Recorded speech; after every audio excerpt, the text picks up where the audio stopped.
দেখেন আপনাদের ভালো করে দেখাই। এই দেখেন ছোট্ট একটা পেঁপে গাছে, দেখছেন ছোট্ট একটা পেঁপে গাছ, কত পেঁপে। তো আমি আপনার আর একটু দেখাই। দেখেন পেঁপে এতটা পরিমাণে হয়েছে।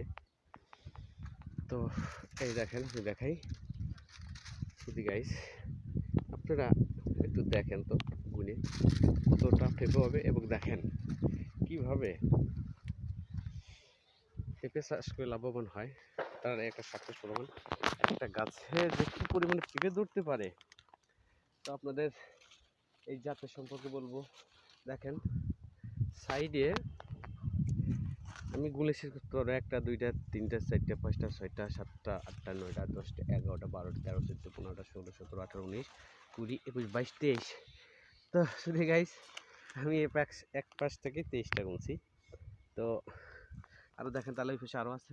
তো আপনারা যদি এই পেঁপের যে বীজ, হাইব্রিড যে বীজ, যে নাম তো যে আপনারা নিতে চান, তাহলে সরাসরি আপনারা আমাদের এই স্ক্রিনে দেওয়া নাম্বারে ঠিকানায় যোগাযোগ করতে পারবেন। তো এরকম অ্যাভেলেবেল